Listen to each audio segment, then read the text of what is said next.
when it gets warm here, everything comes out.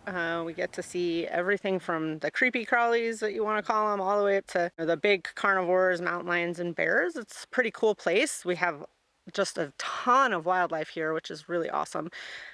So you will encounter snakes and scorpions and that sort of thing here. Tarantulas like to come out during the monsoon season. They're usually out looking for mates. Gila monsters also come out during the monsoon, during the rains.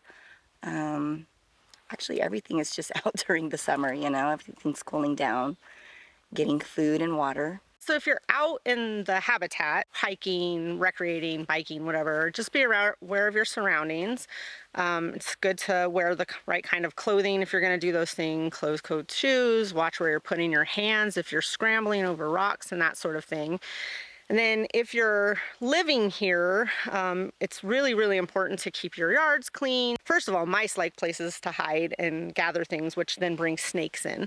And so you'll have, if you have brush piles or vegetation that's too low to the ground, you can encounter more reptiles than if you would if you kept your yard tidy and free from debris. People are most likely to encounter rattlesnakes or just snakes in general. We run into a lot of snakes. It's the hottest time for them. They use the sun for body temperature regulation, so that'll be the time that they'll be out the most. You can still see them in the winter sometimes, but it's mostly during the summer. And I would say bobcats. You can see bobcats and coyotes. You're lucky to see a bear or maybe a mountain lion. Those ones are a lot more rare. Most wildlife tries to stay out of the heat of the day, so you're going to see most wildlife during the summer in the early morning hours, late at night, or in the late evening, just to avoid the heat, just like we do, kind of try and stay inside, avoid the hottest parts of the day. Snakes are very nocturnal, so a lot of movement during the night hours, for sure. Always watch where you're walking. Stay on paths. If you have to walk over a log or a rock, make sure you're looking over before you put your foot across. Don't put your hands in areas that you can't see either.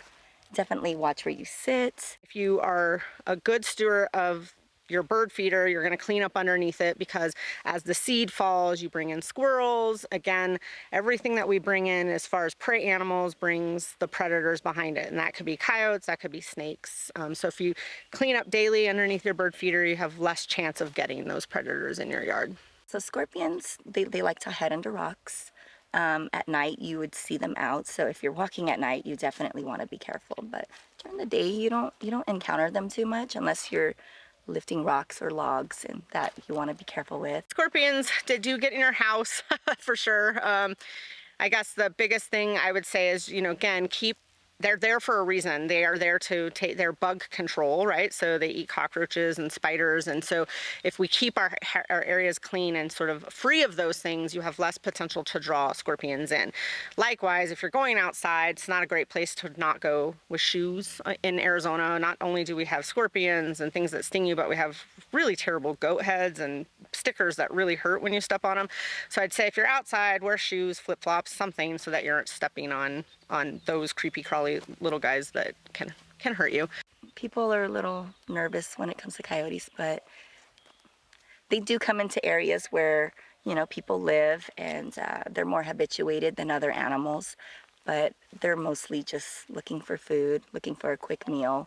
They don't bother people. They tend to stay away unless people are feeding them, which we don't ever advise for people to feed them, because they become more habituated to humans and human lifestyle, and there's a lot more conflicts when you habituate animals to human life. So we have a lot of javelina here on the cantonment, and they tend to run in packs. Sometimes you'll find an individual, but they're pretty cool animals. They mind their own business. They do their own thing.